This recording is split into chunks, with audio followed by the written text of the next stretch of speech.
सिद्धांत छायाच्या पोटात सापडलेलं ते केमिकल या ग्लासामध्ये होतं आणि त्या ग्लासावर करीनाचे फिंगरप्रिंट सापडले। अरे यांचा फोन लागत नाहीये, तुला माहितीये का कुठे गेलेत ते?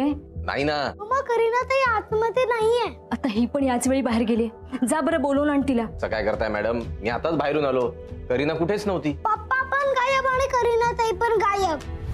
खबरदार पुढे येऊ नकोस, मी काहीतरी करे ना। आत्ताच्या आता बाहेर जा तुम्ही, आत्ताच्या आता बाहेर जा, मी सगळ्यांना बोलवणार। वॉचमॅन, एक मिनिट, तू वॉचमॅनला बोलव नाही तर पोलिसांना बोलव, मी घाबरत नाही। जे काम करायला मी इकडे आलोय ते करूनच जाणार।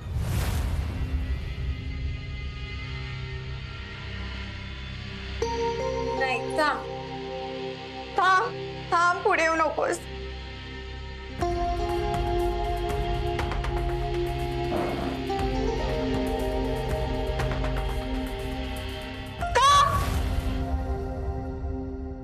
मला माफ करा ताई,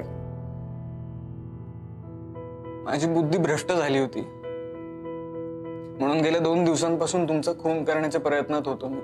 काय? तुम्ही लिफ्ट मध्ये शिरलात, तुमच्या पाठोपाठ मी सुद्धा लिफ्ट मध्ये शिरलो। खरं तर तेव्हाच मी तुमचा खून करणार होतो, पण तेव्हाच नेमकं मला एक फोन आला।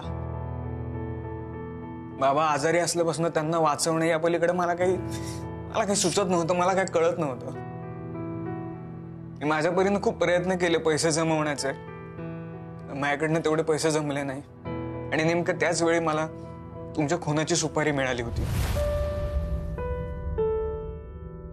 मी तुमचा खून करण्याच्या तयारीत होतो तेव्हाच मला डॉक्टरांचा फोन आला। डॉक्टर म्हणाले बाबा गेले।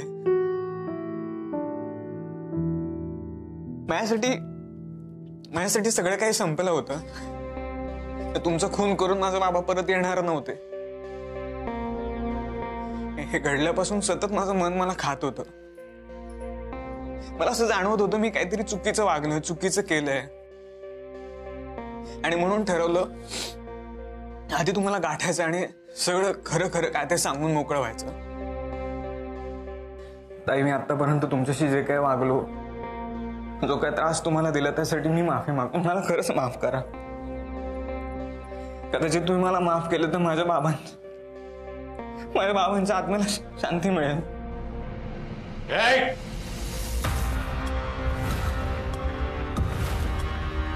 तुझा बाप मेल्यामुळे आता ही वाचली, पण आधीच्या 4 खुनांचं काय ते कधी सांगणार? साहेब, तुम्ही इथे असले फालतू प्रश्न संशयित आरोपीने पोलिसांना विचारायचे नसतात। 4 खुनांचं बोल। तू जेव्हापासून हिच्या मागावर आहेस ना तेव्हापासून आम्ही तुझा पाठलाग करतोय। मी काय विचारतोय, बोल चाल। साहेब, पण हिच्या नवऱ्यानंच मला हिची सुपारी दिली होती। हिच्या नवऱ्याचं काय करायचं ते आम्ही बघून घेऊ। आधी मी विचारतो त्या प्रश्नाचं उत्तर दे। 4 खुनांचं बोल। एक मिनिट सर, तुम्ही काय बोलताय ना, मला खरंच काय कळत नाही। मी याच्या आधी कधी खून केलाच नाही, मी खून केलाच नाहीये सर, मी कधी। हा, आता ना पोलीस स्टेशन मध्ये चल, मग बरोबर तुला बोलतं करतो। चल। नाही साहेब, तुमचा गैरसमज साहेब, तुमचा गैरसमज।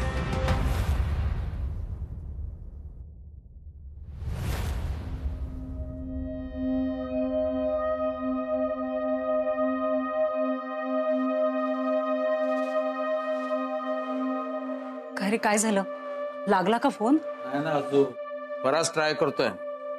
पोलिसांनी फोन काढून घेतला असेल। नाही असं काहीच घडलेलं नसणार। त्यांची चौकशी करून पोलिसांनी एव्हाना सोडूनही दिलं असेल त्यांना। अगे चौकशी करून सोडून द्यायला तुझा नवरा एवढा सभ्य आहे का? मी सांगतो ताई, नक्कीच त्यांनी काहीतरी भानगड केलेली असणार आहे। मी तुला आता निक्षून सांगते, ह्यांच्याबद्दल असं वाईट साईड बोललेलं मला अजिबात चालणार नाही। हे तू असं बोलून माझं तोंड एक वेळ गप्प करशील, पण पोलिसांचं काय?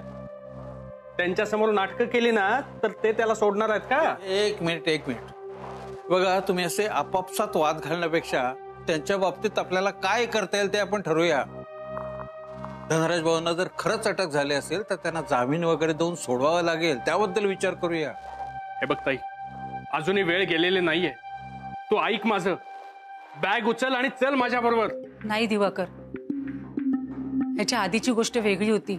मी कदाचित आले पण असते तुझ्या बरोबर, पण आता ते सुधारलेत रे। हे बघ ताई, आजकाल तुझ्यापेक्षा जास्त चांगला मी त्यांना ओळखतो।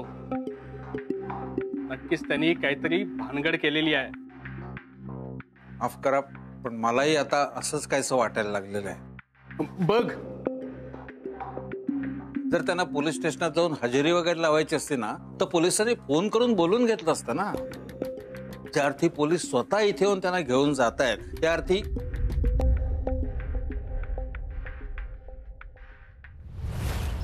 So mister Kuldeep More, better option हेच आहे तुझ्यासाठी की आम्ही काही विचारायच्या आधीच तू सगळं आम्हाला खरं खरं सांग. मॅम प्लीज विश्वास ठेवा माझ्यावर. तुम्ही समजताय तसं नाहीये. मी कुठलाही खून केलेला नाहीये.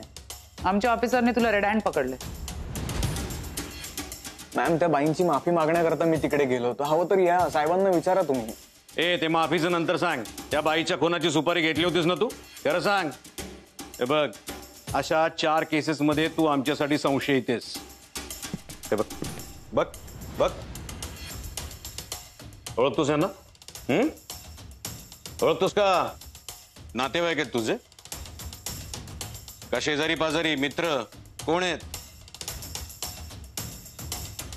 मग ज्या वेळी या सगळ्यांचा संशयास्पद मृत्यू झाला त्यावेळी तू तिथं काय करत होतास? तू तिथे हजर असल्याचे पुरावे आहेत आमच्याकडे. त्यामुळे खरं बोलण्याशिवाय तुझ्याकडे दुसरा कुठलाच ऑप्शन नाही. मी आता तुम्हाला जे सांगतोय ते सगळं खरं आहे. माझ्या वडिलांची कंडिशन तुम्हाला माहीतच होती. त्यांना ऑर्गन ट्रान्सप्लांटची गरज होती आणि त्यासाठी मी डोनर शोधत होतो. मला या 4ही सिरियस केसबद्दल कळलं होतं. हे माझ्या वडिलांसाठी अवयव दान करू शकतील का हे विचारण्यासाठी मी यांच्या नातेवाईकांच्या मागे लागलो होतो. खरं बोलतोयस तू? हो, म्हणजे तुमचा विश्वास बसत नसेल तर तुम्ही यांच्या नातेवाईकांना कॉल करून विचारू शकता. फोन लावा वाडकर.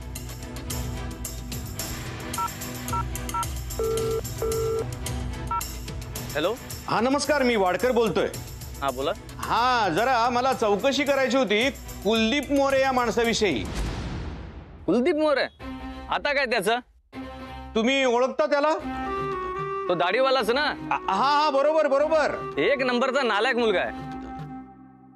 तिकडे माझा भाऊ मरणाच्या दारात उभा असताना हा ऑर्गन डोनेट बद्दल बोलत होता. त्याला सांगा पुन्हा माझ्या समोर आला ना तर हातपाय तोडून टाकेन. हा नमस्कार, मी वाडकर बोलतोय. वाडकर, तुम्ही कुलदीप मोरेला ओळखता का? बाजूला आहे का तुमच्या तो? हो, म्हणजे आता तसा बाजूलाच बसलाय. मला सांगा, आमच्या माणसाच्या बॉडीची चिरफाड आम्ही का करायची? मुस्काट फोडा त्याचं. मी सांगतो म्हणून मुस्काट फोडा त्याचा आधी, मगच तुम्ही माझ्याशी बोला. त्याला सांगा मेहरबानी करून पुन्हा आमच्या दारात येऊ नकोस. बघा मॅम, आता तरी विश्वास बसला ना तुमचा? माझा विश्वास बसलाय की नाही हे तुला सांगायची काही गरज नाहीये मला. हा, पण तू जे काय बोलतोयस त्याच्यात तथ्य आहे असं सांगू शकतो? मॅम, मी खरंच काही केलं नाही. मला प्लीज जाऊ द्या. तू काहीच केलं नाहीस असं कसं काय म्हणू शकतोस? त्या बाईचा जीव घेण्याची सुपारी घेतली होतीस ना तू? मग मॅम, पण मी तिला मारलं नव्हतं ना. तिच्या नवऱ्याने तिची सुपारी दिली होती. तू मारलं नाहीस म्हणून तिचा जीव वाचला. पण याचा अर्थ असा नाही की ती आता सेफ आहे ना. तिचा नवरा अजूनही बाहेर आहे आणि जोवर तिचा नवरा बाहेर आहे तिच्या जीवाला धोका तर कायमच असणार आहे, नाही का? पण मग तुम्ही तिच्या नवऱ्याला पकडा ना. उचलणारच, पण त्याआधी तू आमच्या बाजूने साक्षीदार असणार आहेस.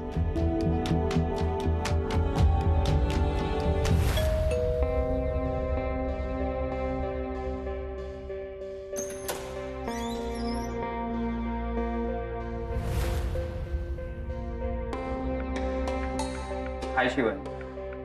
हाय, ये ना आत ये.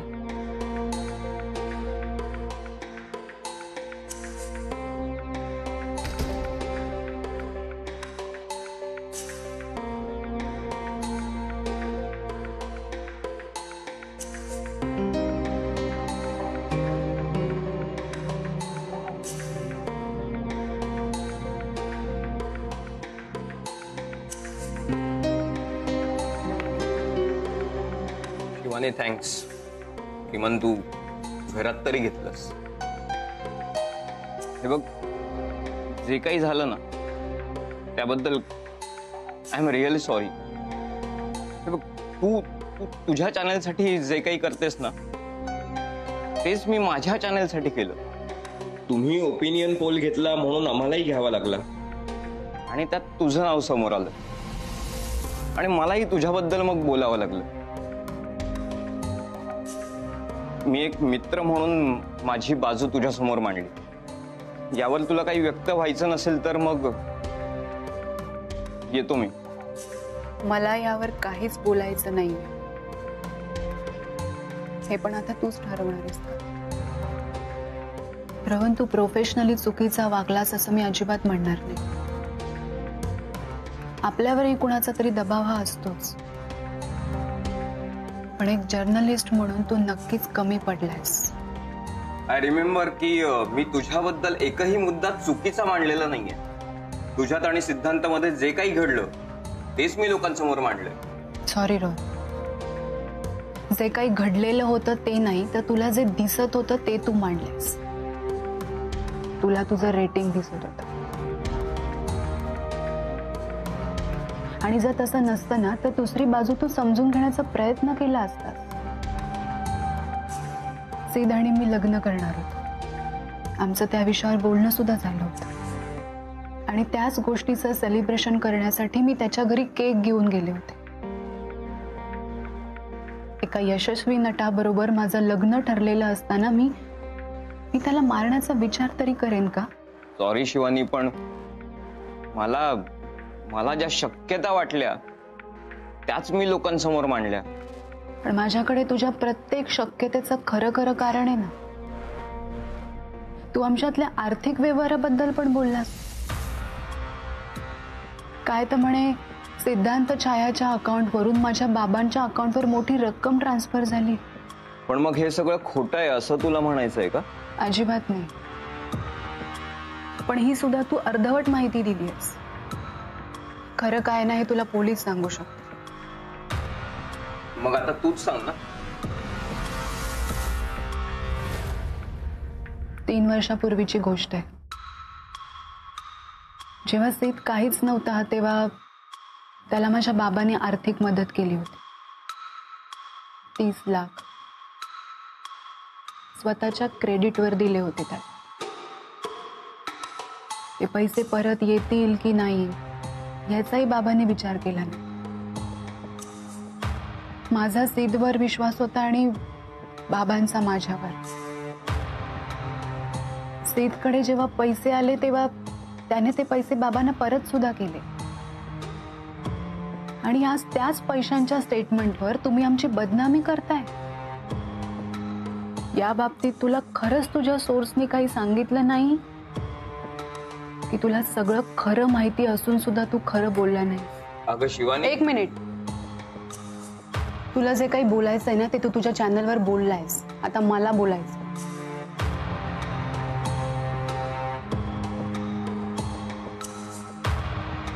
तुझ्या ओपिनियन पोलमुळे खरं तर माझं करिअर बर्बाद झालंय, पण मी त्याबद्दल तुला काहीच बोलणार नाही.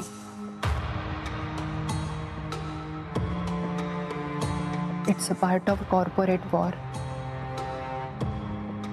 पण या सगळ्यात माझ्या बाबांचा काय दोष आहे रे?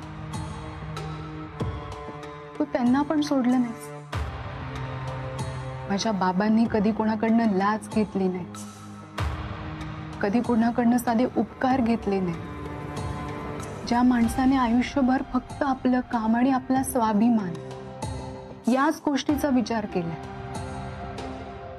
त्याच माणसाची अशी बदनामी का केलीस? त्याची इज्जत अशी चव्हाट्यावर का मांडलीस? हा प्रश्न तुला मी नाही माझे बाबा विचारतायत असे समज. आहे तुझ्याकडे उत्तर?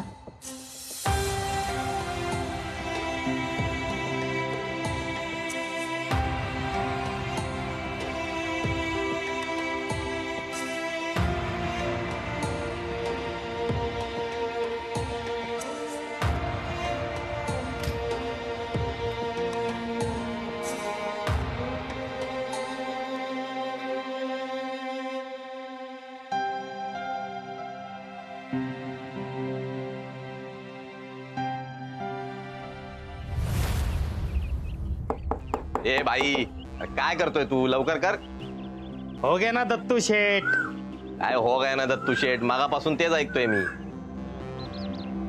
वो स्पेशल आदमी का स्पेशल चाय बनाने का ना तो टाइम जाता है. तू अपने लिए स्पेशल चाय बनाता है ना, इसलिए अपने को बहुत अच्छा लगता है. अरे म्हणून तर एवढा टाइम आपण थांबतो इकडे.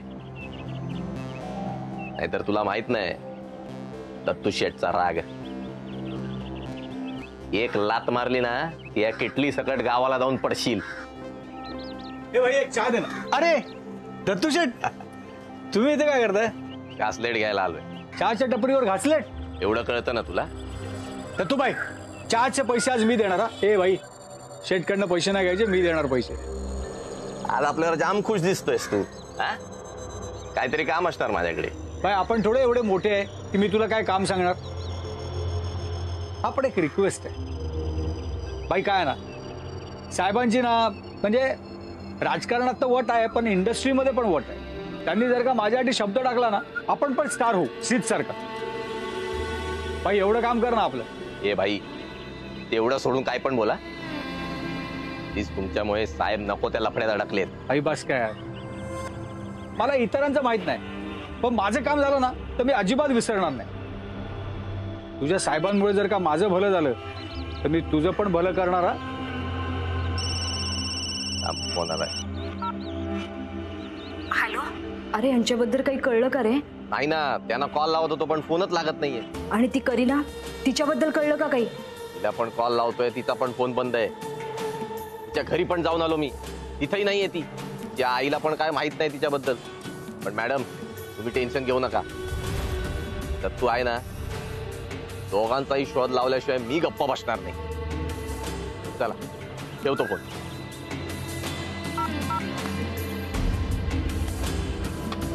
दत्तू भाई, का आलं? Anything serious?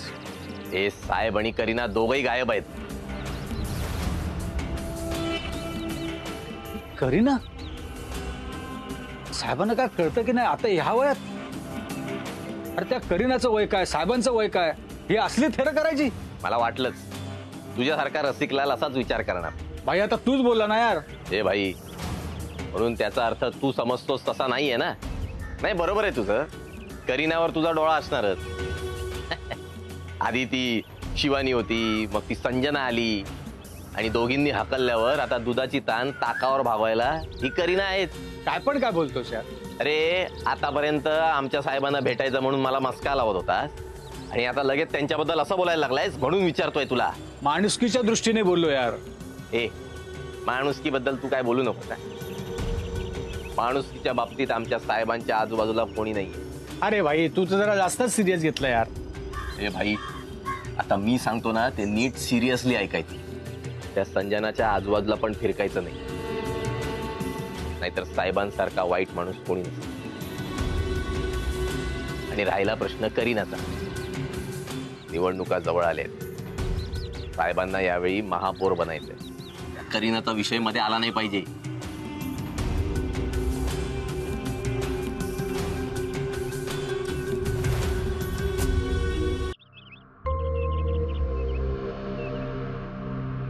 हो सर, और एक स्पेशल चाय दो. गप रे बाबा. स्पेशल चाय दो.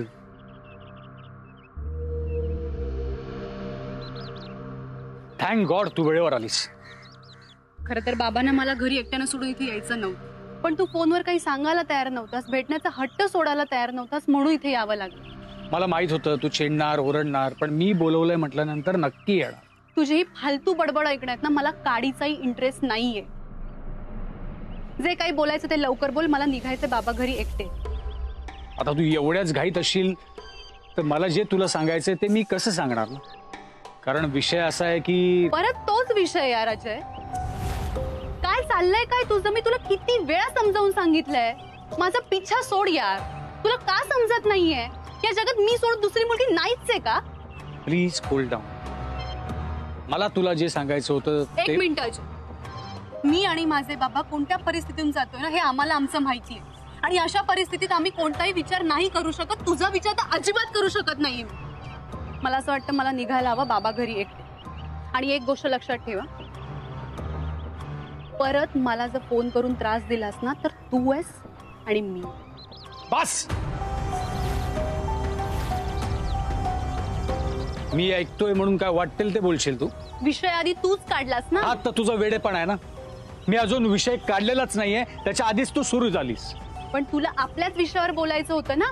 नाही, मला राजन पर्वते आणि करीनाबद्दल तुला सांगायचं आहे. ते दोघंही गायब आहेत. काय? आता मला सांग, हे महत्वाचं नाहीये? म्हणजे तू हे सगळं सांगतोस ते खरं आहे? हो, आता कळलं मी तुला फोनवर का विषय सांगत नव्हतो. आणि कसं आहे की राजन पर्वते गायब असल्यामुळे त्याची बायको पण त्याला शोधते आणि करीना गायब असल्यामुळे करीनाची आई पण चिंतेत आहे. मी आधीच म्हणत होतो ही करीना जितकी वाटते ना तितकी साधी नाही आहे, पक्की बनेल पोरगी आहे. शेवटी तिने आपला रंग दाखवलाच. पण अजय मला कळत नाहीये, करीना आणि राजन पर्वते एकाच घरात राहत होते ना. पण एकाच घरात राहत असताना ते बाहेर असे पळून का गेले?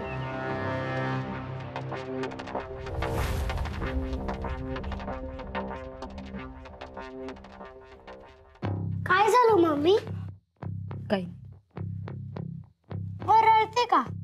सांगितलं ना बाळा, काही नाही. जा तू खेळायला जा.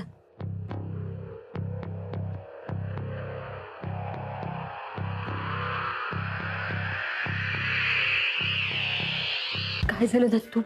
यांच्याबद्दल काही कळलं का? हो, त्यांना काही कामानिमित्ताने गोव्याला जावं लागलंय. पण असे न सांगता का गेलेत? ते माहित आहे मला. आणि फोन पण बंद आहे त्यांचा. तेच म्हणजे काही कामानिमित्ताने तो बंद ठेवावा लागणार आहे असाही निरोप दिलाय त्यांनी. आणि तुम्ही कशाला टेन्शन घेताय? त्यांचं काम आटोपल्यावर ते स्वतःहून कॉल करतील ना तुम्हाला. बरं ती करीना, तिच्याबद्दल काही कळलं का? नाही ना, तिच्या पण घरी जाऊन आलो. तिच्या आईला माहितीच नाही ती कुठे गेलीये. ती पण तिच्या काळजीने डोक्याला हात लावून बसलीये. मला सांग, तू तिला पुन्हा फोन केला होतास? हो, मी केला कॉल, पण बंद लागतोय.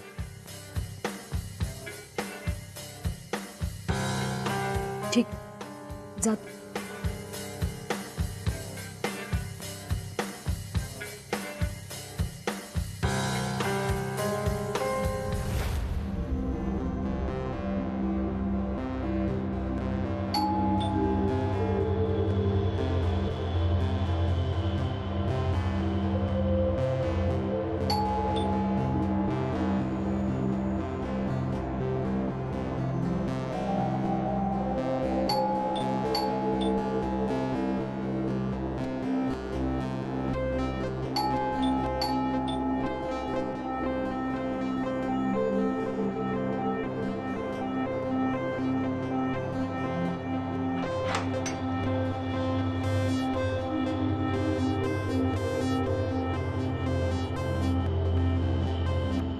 तुम्ही?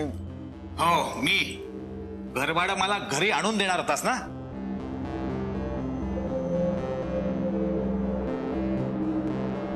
फोन तर तुम्ही करत नाही आणि फोन मी केला तर तुम्ही उचलत नाही.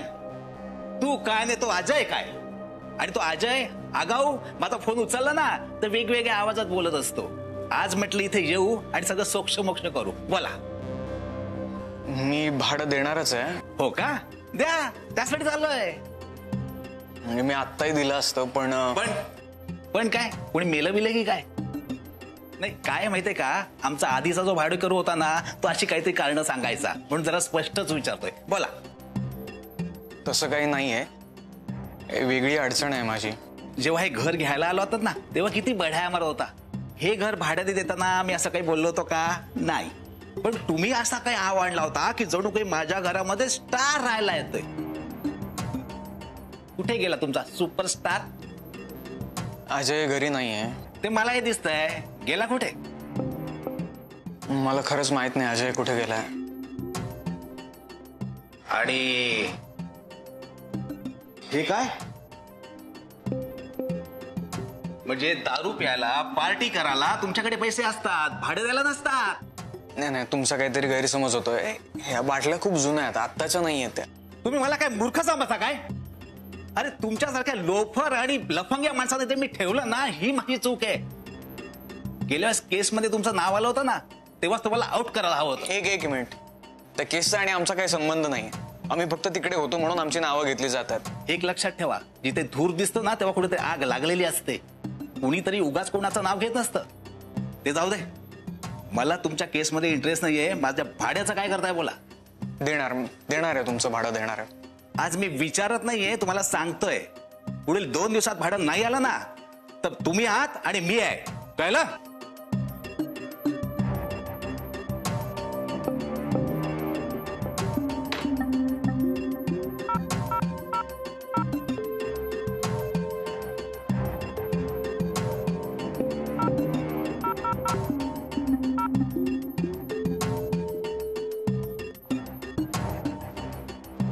Good morning Sanjana. Hello, good morning. Good morning Ajay. Coffee. Wow, जर सकाळी सकाळी तुम्हाला कॉफी बनवून देणारं कोणी असेल ना, खूप बरं वाटतं. मलाही आवडतं आपल्या लोकांना सरप्राईज द्यायला. You so sweet. रात्री झोप लागली ना, भीती नाही ना वाटली? नाही नाही, तू आहेस घरात हे माहित होतं ना मला, तर भीती कशी वाटेल. तू इतकी केअर घेतोस. थँक्स या अजय. It's my pleasure.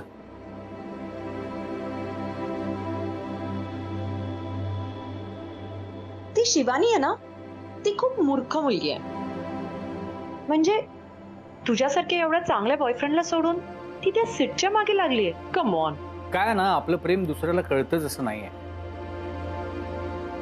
तिला ते कळलं नाही तेव्हाही, आणि आजही कळलंय असंही नाही. जाऊ दे ना तिचा विषय. हे बघ Ajay, I mean it's just my suggestion. Okay, मला असं म्हणायचं की ज्या लोकांना आपल्या प्रेमाची कदर नसते ना, अशा लोकांपासून दूर राहिलेलं कधीही चांगलं. असं तू राजन पर्वतेपासून दूर का नाही जात?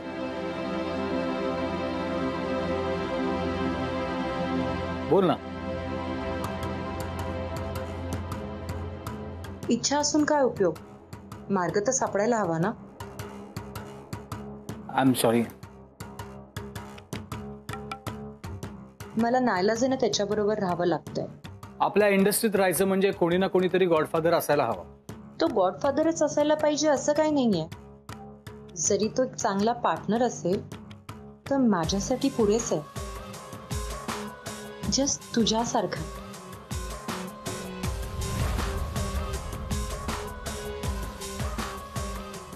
म्हणजे बघ ना, तुला माझ्याबद्दल सगळं माहिती आहे आणि मला तुझ्याबद्दल ऑलमोस्ट सगळं माहिती आहे. म्हणजे तुझे पास्ट अफेअर्स वगैरे सगळं काही. आपण दोघेही एका फील्डमधले आहोत. आपल्या दोघांचे प्रॉब्लेम्स सेम आहे आणि आपला टार्गेटही सेम आहे. मग अशा सिच्युएशनमध्ये जर आपण एकत्र आलो तर मग मला राजनची काहीच गरज नाही. तुला कळतं ना मी काय बोलतेय?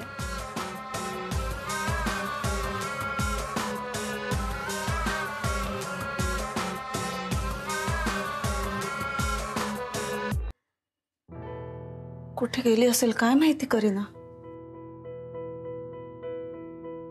मुखात अडकली सगळ्यात.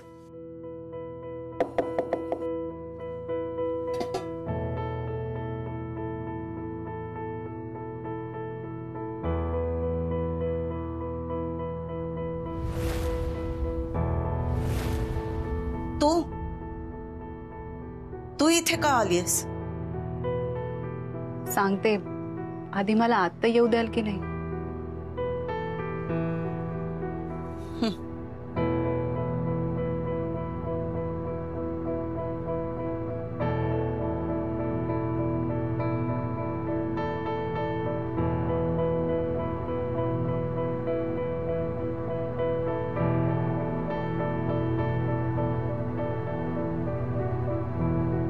काकू, करीनाच्या बाबतीत जे काही घडलंय ते खरं आहे का?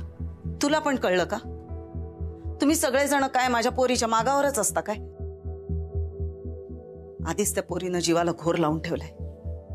त्यात तिच्याबद्दल सगळ्यांना कळलं ना तर तिचीही बदनामी. आणि काकू, आता आपण करीनाची काळजी करायला हवी.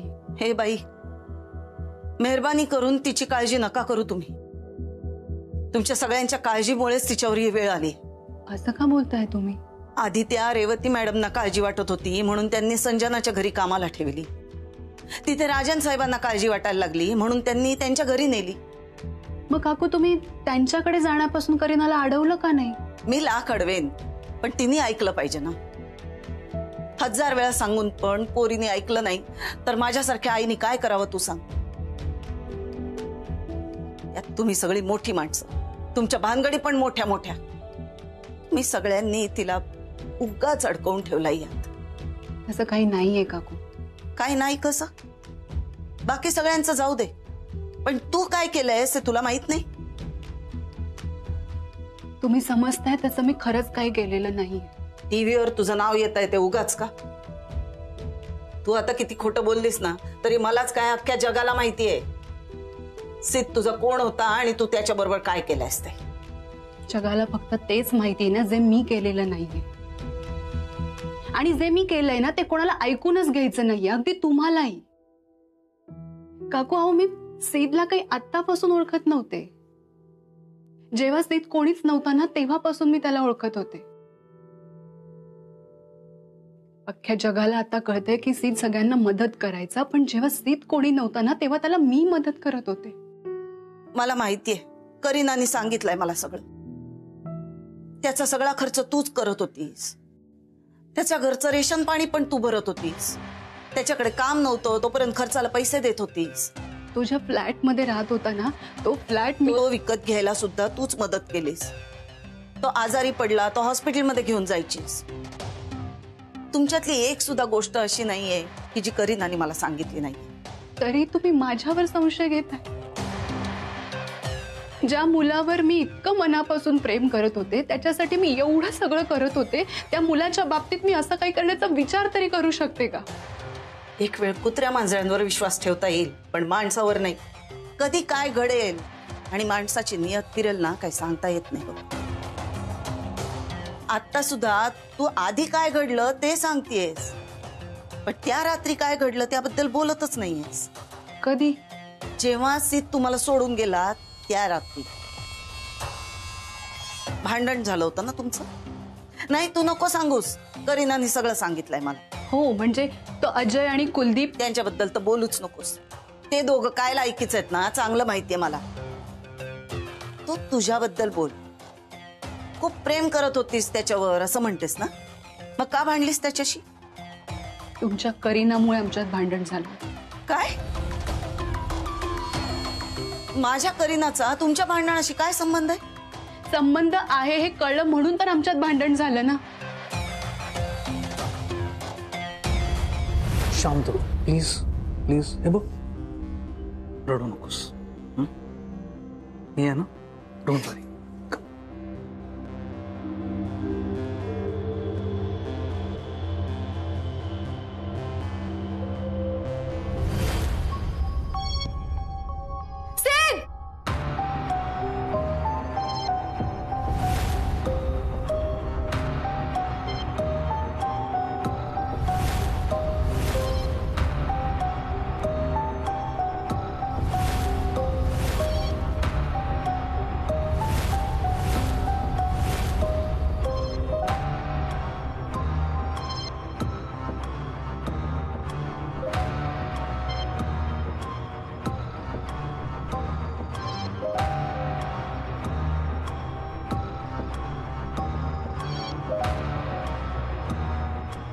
अगं त्या अजयनी करीनाची छेड काढली. ती चाकू घेऊन त्याला मारायला जाणार होती. थँक गॉड मी ते पोचलो. व्हॉट? हो, हवं तर तिला विचार. करीना, हे खरं आहे का? ठीक आहे, तू म्हणतोयस ते खरं असेल तर चल आपण आत्ताच्या आत्ता जाऊन अजयला जाब विचारूया. नाही नको. का? म्हणजे आत्ता नको. आत्ता का नको? आत्ता काय प्रॉब्लेम आहे? आणि जर अजय चुकला असेल तर त्याला जाब विचारू नको का? जाब तर त्याला मी विचारणार आहे, पण आज नको. आज आपल्या सेलिब्रेशनचा दिवस आहे. आज नो भांडण प्लीज.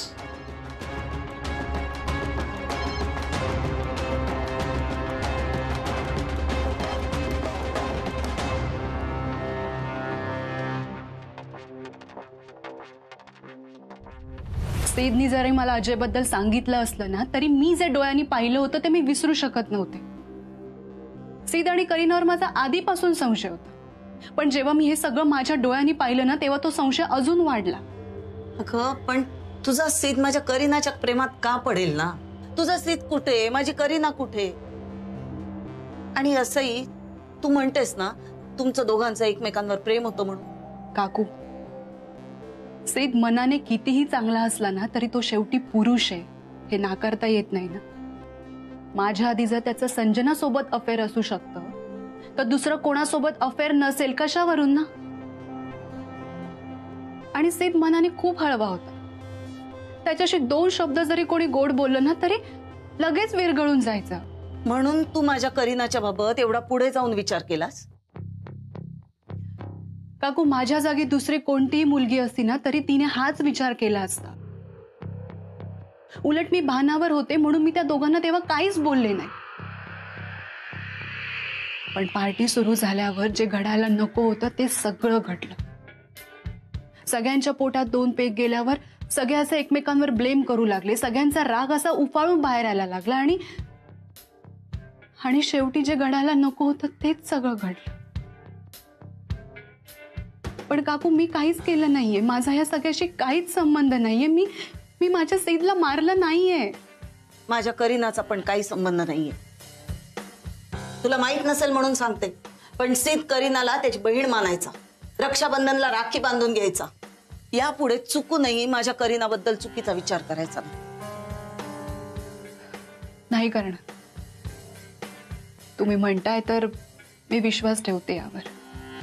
पण माझ्या करीनाचं काय? तुमच्या या सगळ्या भानगडीत तिच्या आयुष्याची वाट लागली आहे, त्याचं काय? ती कुठे आहे, कोणाबरोबर आहे, कोणालाच काही माहिती नाहीये. आता काळजी वाटायला लागली मला तिची. तुमच्या या सगळ्या भानगडीत तिच्या जीवाचं काही बरं वाईट झालं म्हणजे. काकू, तुम्हाला जेवढी करीनाची काळजी आहे ना तेवढीच काळजी आता मला आहे. आपण करीनाचा शोध घेऊया. आता करीनाचा शोध घेण्याची जबाबदारी माझी आहे. तिच्या मैत्रिणीबद्दल काय सांगाल तुम्ही? तिच्या अशा कोणी मैत्रिणी नव्हत्याच. पण एक तरी मैत्रीण असेल ना करीनाची? एक शीतल म्हणून आहे. तिचा नंबर आहे का तुमच्याकडे? आहे, लिहून ठेवलाय मी. द्या.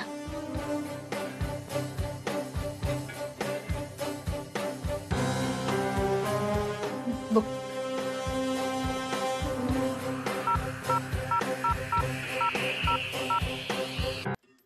तुझ्यामुळे असा सगळा योग जुळून आला आता. आता अशीच दिलदारी, तुझा असाच उत्साह आता आपल्या घरभाड्यात पण दाखवून देतो. का रे, काल घरमालक बोंबलत आला होता, त्याला भाडं पाहिजे. माझं कॉन्ट्रीब्युशन रेडी आहे, उद्या देऊन टाक. मी काय म्हणतो, यावेळेस तुला समजा दोघांचं पण आपलं भाडं देता आलं तर बघ ना जरा. मी काय दत्तक घेतलं तुला तुझं भाडं भरायला? खूप खूप तंगी चालू आहे माझी, खूप खूप तंगी चालू आहे. जमणार नाही. अरे यार, माझ्याकडे पैसा आल्यानंतर मी तुला लगेच देऊन टाकतो ना. मी लगेच तुला जर का पैसे जमत नसतील ना रूम सोडून दे, मी दुसरा पार्टनर बघेन. बस काय यार, बस झालं लगेच. आजा, आपण इतके दिवस असे एकत्र राहतोय, आपली मैत्री, असं आपलं फ्रेंडशिप आहे रे, जिव्हाळा आहे सगळा, आणि तू असं लगेच सगळं तोडशील का? आता पैसे देत नाही म्हटल्यानंतर लगेच दुसरा माणूस. तुझा विश्वास नाही माझ्यावर. मी कोणावरच विश्वास ठेवू शकत आणि कोणावर ठेवायचा पण नाही आता मला विश्वास. मला मान्य आहे, मी तुला कधी असे एखाद वेळ पैसे दिले नसतील वेळ, मला मान्य आहे. पण भाई हे तू मान्य कर की माझ्याकडे पैसे आल्यानंतर सगळ्यात आधी मी तुला सुजिकेची काय उधारी ते मी देऊन टाकतो. हे खरं आहे. राजन पर्वत एक खूप मोठा पॉलिटिशियन आहे, हे खरं आहे ना? याच्यामध्येच काय आहे आता बरं? फक्त हो की नाही ते सांग. हा बाबा खरंय खरंय. राजन पर्वते संजनासारख्या खूप हिरोईन्सला फिरवू शकतो. डोळ्यांनी बघितलं खरंच होतं काय? राजन पर्वते करीनाला पळवून नेऊ शकतो.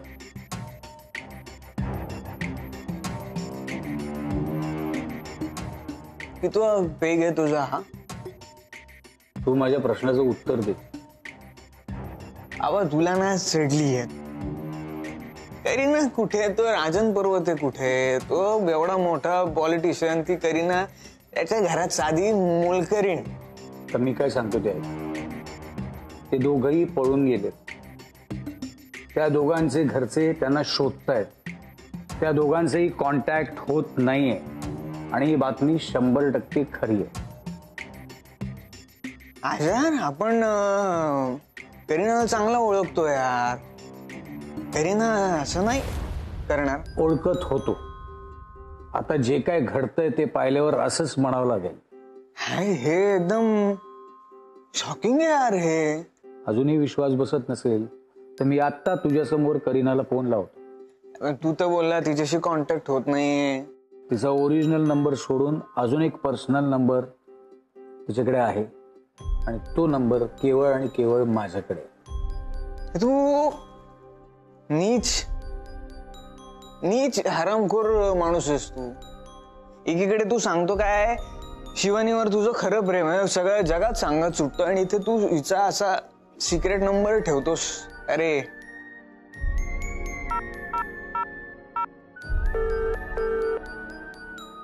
मला सांग, हे योग्य वाटतं तुला? हॅलो हॅलो, मी अजय बोलतोय. कुठे आहेस तू? मी सीत सोबत आहे. हा, ऐकलं नाहीत का? मी सीत बरोबर आहे. करीना, अगं तू काय बोलतेस? तुला कळतंय का? कोणाबरोबर आहेस? हो, मी सिद्धांत छाया बरोबर आहे.